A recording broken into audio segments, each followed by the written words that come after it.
imagination, use your imagination for all it's worth. Here it comes, here it comes.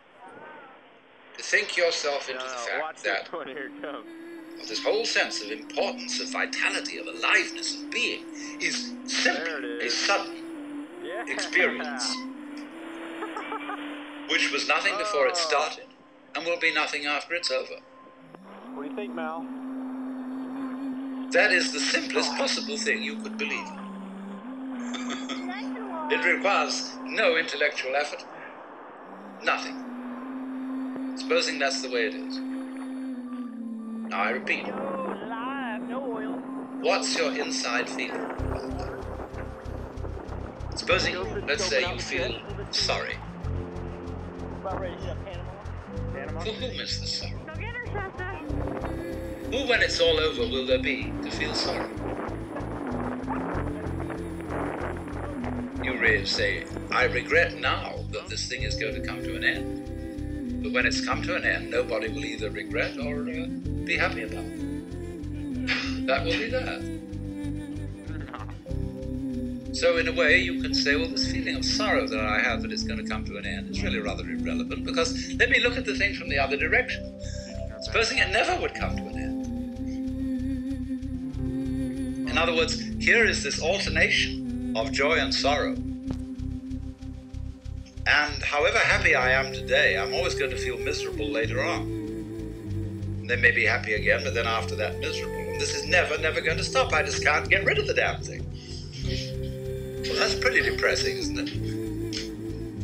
I mean, when you think it through.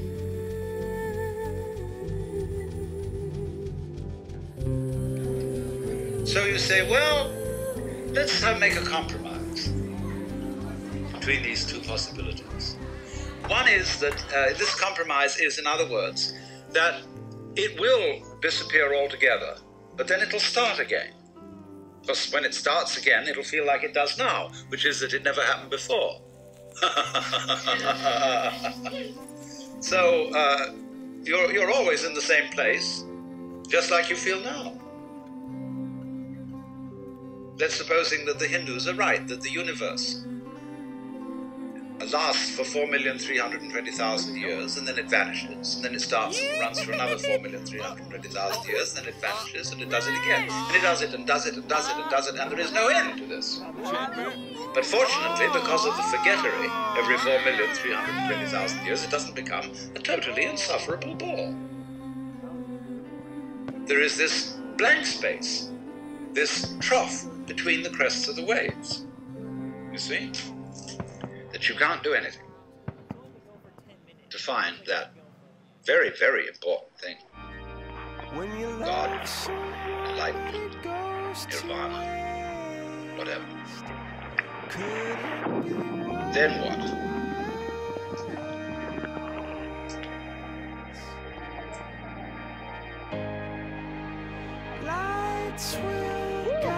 Well, I find, it's so stupid, because even if I tell myself, well, there's nothing I can do about it. Why did I say that? You see? Why did I say that? Why did I go out of my way to tell myself there's nothing I can do about it? Because in the back of my mind there was a funny little feeling that if I did tell myself that, something different would happen. See? All right. So even that doesn't work. Nothing works. Now when absolutely nothing works, where are you? Well, here we are. I mean, there's this feeling of something going on. Now, the world doesn't stop dead when there's nothing you can do. There's something happening. Now, just there, that's what I'm talking. There's the happening. When you are not doing anything about it, you're not doing anything about it, you just can't help it. It goes on despite anything you think or worry about or whatever.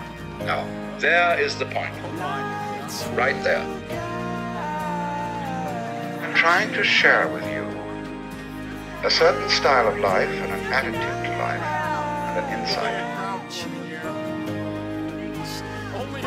I've taken you on one side and said, listen, kids, things aren't what they seem. Don't be fooled. There's a big deception going on, and you're involved in it, but I just thought you ought to know it. and enjoy it. See? I'm terribly puzzled about the way people go out of their way to disenjoy themselves. They take so much trouble about it.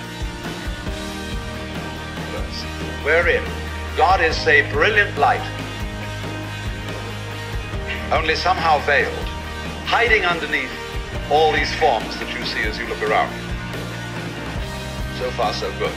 But the truth is funnier than that. It is that you are looking right at the brilliant light now.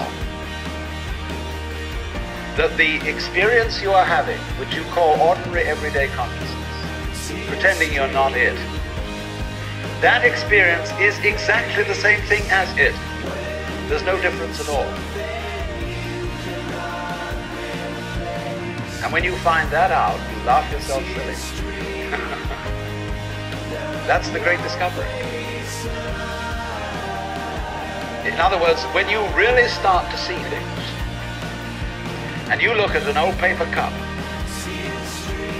and you go into the nature of what it is to see, what vision is, or what smell is, or what touch is, you realize that that vision of the paper cup is the brilliant light of the cosmos. Nothing could be brighter. 10,000 suns could be brighter. Lights will guide